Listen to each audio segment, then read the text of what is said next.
Glass friends. हम glass friends ना सही, क्लास फ्रेंड्स तो हैं। ऐसे नजरें बचाकर कौन जाता है। माना आप पहले जैसी हम में वो बात नहीं, लेकिन ऐसी भी तो कोई नाराजगी नहीं कि हम एक दूसरों का हाल ना पूछ सकें। बिल्कुल यही लफ्ज थे मेरे पिछली रात जब मैं एक कॉमन फ्रेंड्स की पार्टी में शुभजीत से मिला। हमेशा की तरह इस बार भी वो पीकर थोड़े बहुत नशे में था और मैं अपने आदत से मजबूर पूरे होशो हवास में। मेरी और शुभजीत की दोस्ती की शुरुआत की भी मज़ेदार कहानी है। स्टेशन पर खड़े हम दोनों एक ही ट्रेन की प्रतीक्षा कर रहे थे। आस-पास खड़े चेहरे से ही वो बंगाली दिख रहा था। मोटा चश्मा, मूछे और मुंह से सिगरेट। शायद सिगरेट के धुएं से परहेज के कारण ही मैंने पहल नहीं की। मुझे क्या पता था कि यही आदमी आगे चलकर एक समय मेरा सबसे अच्छा दोस्त और राजदार बनेगा। ट्रेन आई और हम दोनों ने अपनी अपनी सीट ली। फर्क बस इतना था कि हम दोनों की सीट एक ही बोगी में आमने सामने थी। बातों का सिलसिला चला तो पता चला कि मेरी तरह ही वो भी बैंक में कार्यरत है और ट्रेनिंग प्रोग्राम अटेंड करने के लिए एक ही जगह कोलकाता जा रहे हैं। वक्त बीता, संपर्क बढ़ा और हम एक सहयोगी से बेस्ट फ्रेंड्स हो गए। दोनों बैचलर, नई नई नौकरी, हजारों सपने और सपनों के बीच में मैं और शुभू। मैंने ही उसे शुभू कहना शुरू किया। वो अक्सर कहा करता था, उसका तुम अगर लड़की रहता तो हम तुम्ही से शादी कर लेता। मैं बस यही कहता, धीरे बोलो शुभू, कोई सुन लेगा तो मेरी छोड़, तेरे बारे में क्या क्या सोचेगा। फिर हम दोनों ठहाके लगा लगा कर हंसते। दिन बीत रहे थे। बस एक ही आदत बुरी थी उसकी, शुभू को पीने की बुरी लत थी। इतनी बुरी कि अपनी सैलरी का एक हिस्सा हर महीने के लिए उसने बजट के तौर से निकाल कर रखा था। मुझसे मिलने से पहले की ही आदत थी उसकी।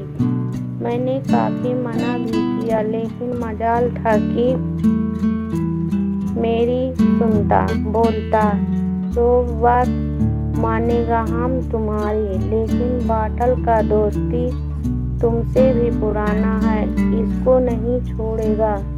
मैं शुरू में जिद किया करता था, फिर मैंने भी सोचा हटाओ, एक होटल के लिए शुभू का साथ छोड़ देना कोई बहादुरी नहीं थी। फिर वही हुआ जिसका मुझे डर था। भाई साहब ने शादी तो कर ली। मैं अपनी व्यवस्था के कारण उसकी शादी में पहुंच नहीं पाया था, इसीलिए भाभी से अपने घर पर मिलवाया। मुझे यकीन था कि शादी के बाद शुभू जरूर सुधर जाएगा। मेरी तो सांसें रुक गई जब मैंने देखा कि मेरी मेहमानी में बोधी खुद शराब परोस रही है और उसका पति मजे ले रहा है। हालांकि मेरा इन सबसे कोई लेना देना नहीं था। मैं तो बस एक ही बात सबसे कहा करता था, पान, बीड़ी, दारू और रम, इन सबके मैंने पाने ही नहीं गम। जो देखा उसके घर से मेरे सोच से बिल्कुल उल्टा था। उसके घर से जब मैं निकला, ऐसा मन में आया कि हो गया बस, अब नहीं। दोस्ती थी, इतनी जल्दी कहाँ जाने वाली थी। बहुत कुछ सोचा हुआ, फैसला किया हुआ धरा का धरा रह जाता है जब वो इंसान सामने आता है। मैंने हर बात तय किया कि शुरू से अब दूरी बना लूँगा, पर साथ काम करने से उसको अवॉइड करना भी मुश्किल हो गया। पार्टियां भी चल रही थी, अपने अपने हिस्से के सपनों को हम दोनों पूरा भी कर रहे थे। एक पार्टी में शुभू ने तो मेरे साथ हद ही कर दी। बोला, एक काम करो, मेरे लिए एक बॉटल रम का दुकान से ला दो। मैंने भी सोचा चलो ला देते हैं। दुकान में जैसे ही लेकर पलटा, पीछे से पड़ोस के गुप्ता अंकल बोले, वाह पुष्कर, कब से शुरू किया, बताया नहीं यार। मेरे यहाँ भी महफिल जमती है, आया करो, मिल बैठ कर गिलास खाली किया करेंगे। मुझे इतनी शर्म आई कि क्या बताऊँ। ऐसा लगा कि मेरी छवि धूमिल हो गई, वो भी तब जब मैं इसको छूता तक नहीं। मानसिक आघात शायद ऐसा ही होता है। तब का दिन है और आज का दिन है। मेरे और शुभू के बीच दूरियां बढ़ती गई।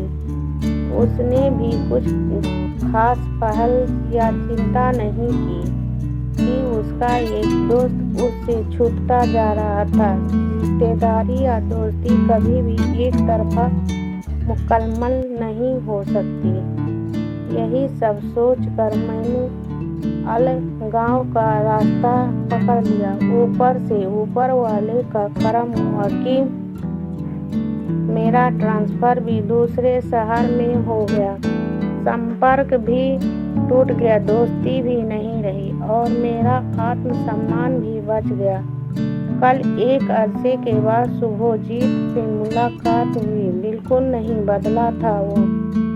वही अंदाज, वही पीने की लत और वही बेफिक्र इंसान। मुझे तरस आया, शायद तरस नहीं, उसकी बेबसी खली मुझे।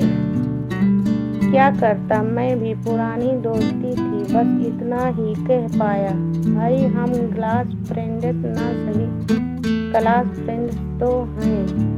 ऐसे नजरें बचा कर कौन जाता है। धन्यवाद।